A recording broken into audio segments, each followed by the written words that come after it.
नमस्कार दोस्तों, मैं धीरज चौधरी।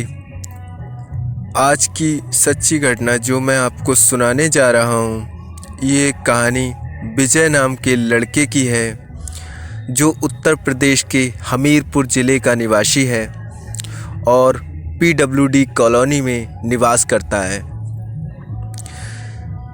विजय एक सॉफ्टवेयर इंजीनियर है और एक सॉफ्टवेयर इंजीनियर की पोस्ट पर काम करता है।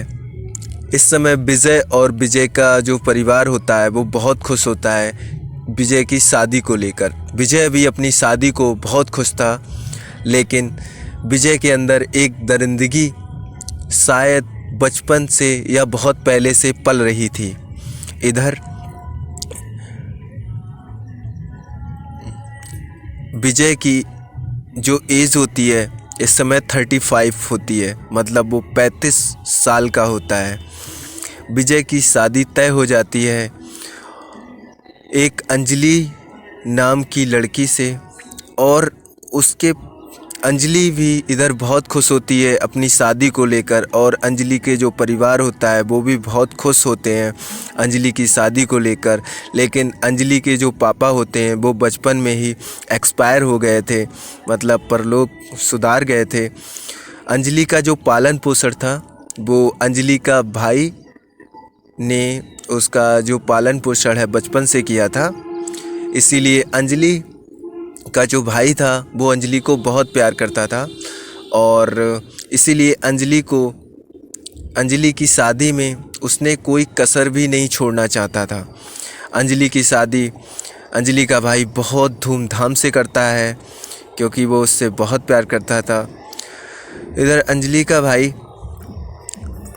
अपनी बहन की शादी में बहुत धूमधाम से तैयारी में लगा था, और उधर विजय का परिवार भी बहुत खुश था शादी को लेकर।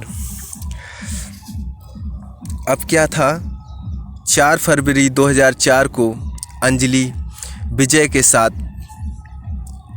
विजय के घर चली जाती है। मतलब अंजलि की जो विदाई होती है वो 4 फरवरी 2004 को हो जाती है।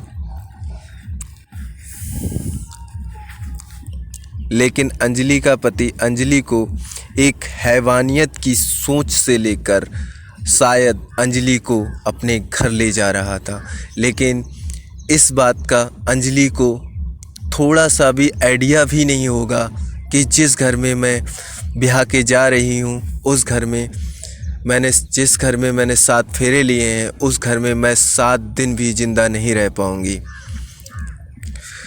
शाम को जब विजय अपनी पत्नी अंजलि के साथ स्वागत मनाने जा रहा था, और शायद विजय 35 साल का था, इसीलिए विजय ट्रेस में भी था।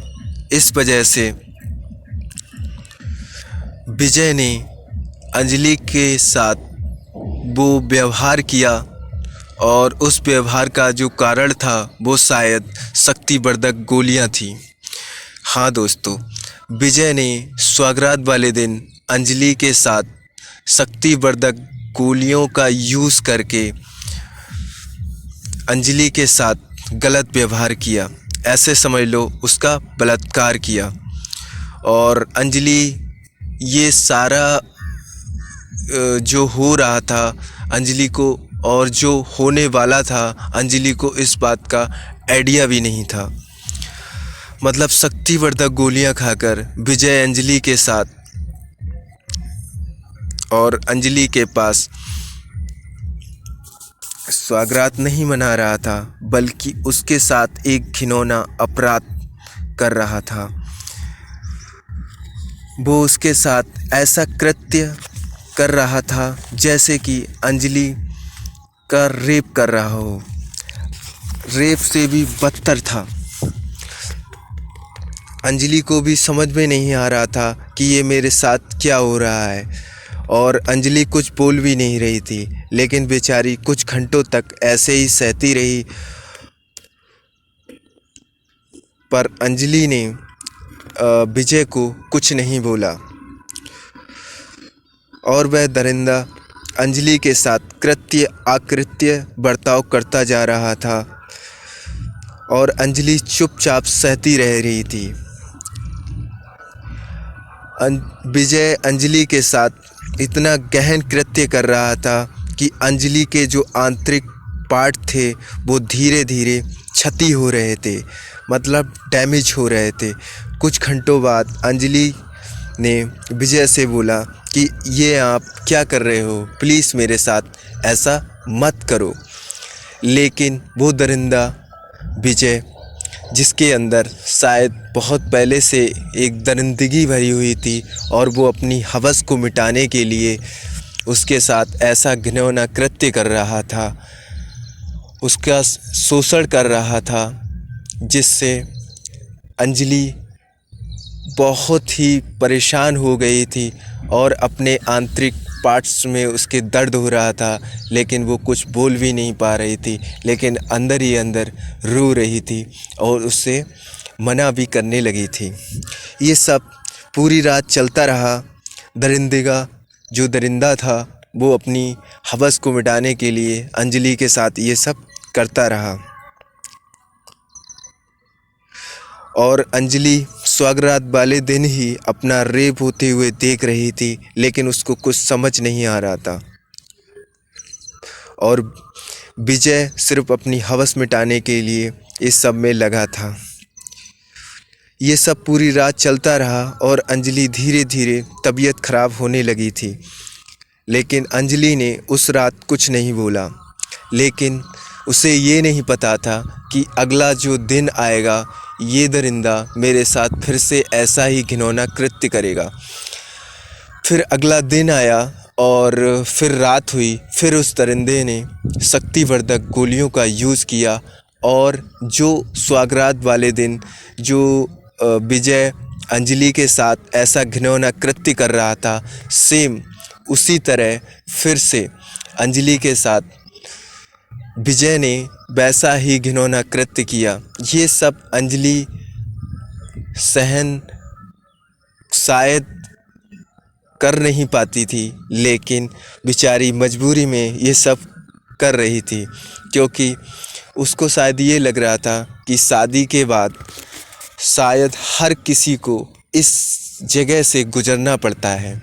इसीलिए अंजलि किसी को कुछ नहीं बोल रही थी और ये सब सह रही थी।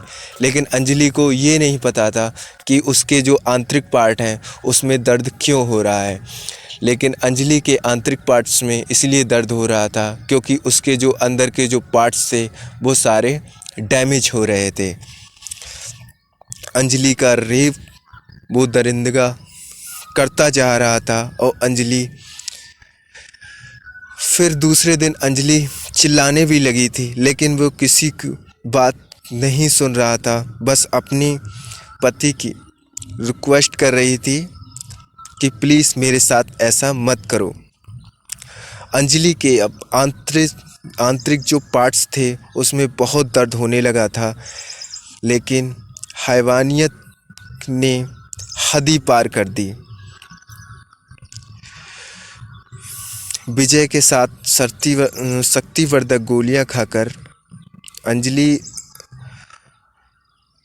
ये सब बहुत ही बुरी तरह से सहन कर रही थी, लेकिन किसी को कुछ बोल नहीं पा रही थी।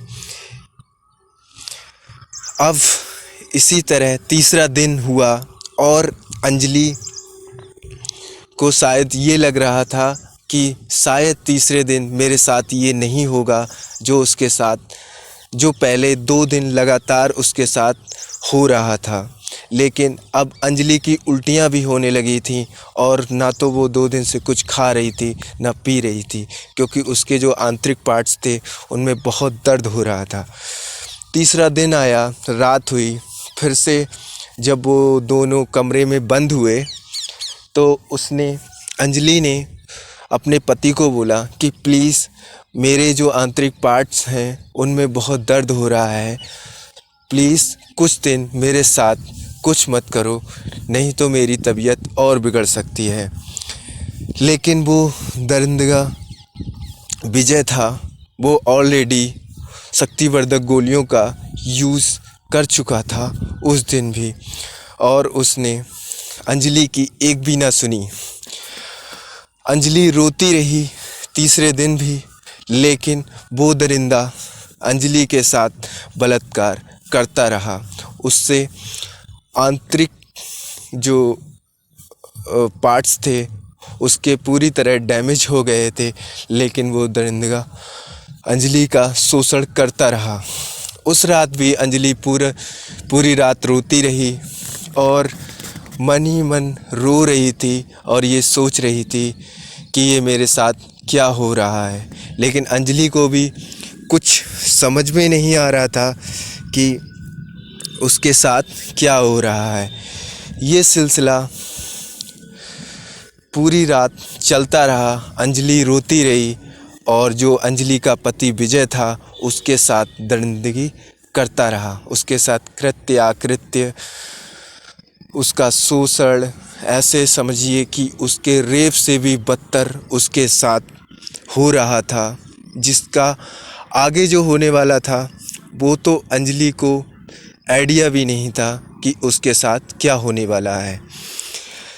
अब पूरी रात अंजलि ये सब सहने के बाद सुबह जब वो उठ भी नहीं पा रही थी, तो उसकी जो भाभी थी, मतलब अंजलि का जो भाई था, उसकी जो बीवी थी, उनको विजय के जो अंजलि की जो देवरानी थी, उन्होंने विजय की पत्नी थी, उनको तुरंत खबर कर दी कि अंजलि की जो तबीयत है वो इस समय बहुत ख़राब है।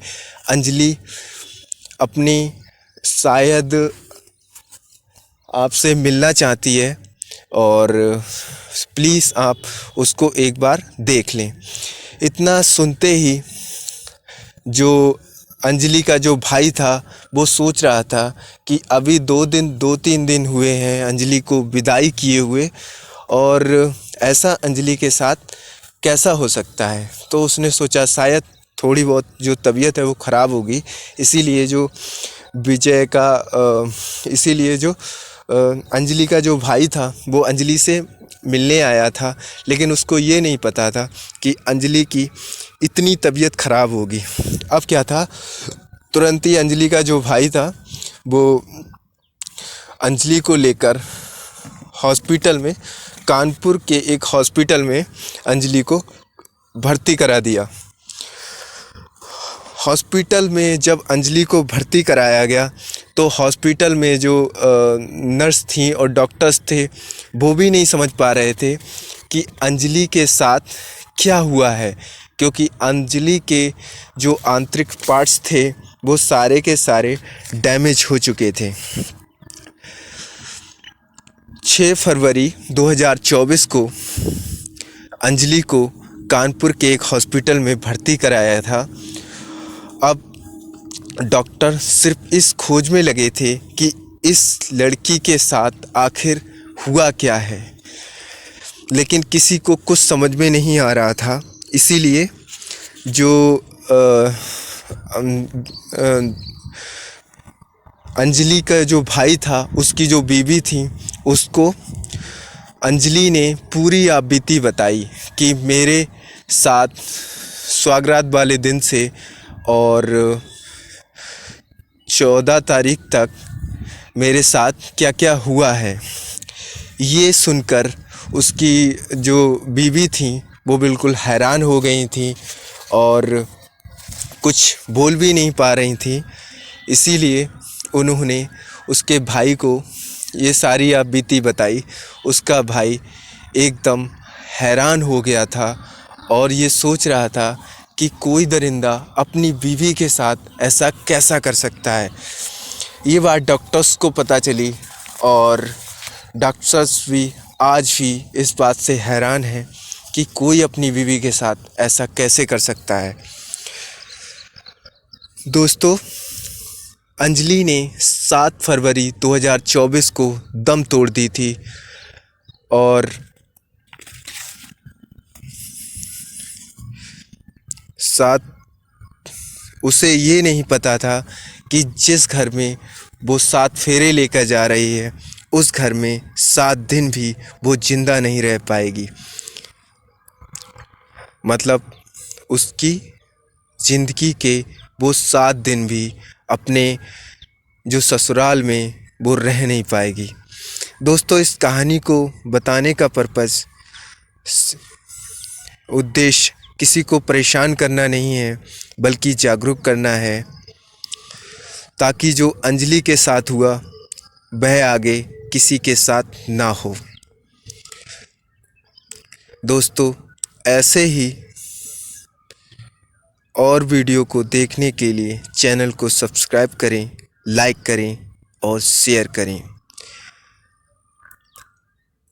मैं धीरज चौधरी मिलता हूँ आपसे अगली वीडियो में। तब तक के लिए नमस्कार।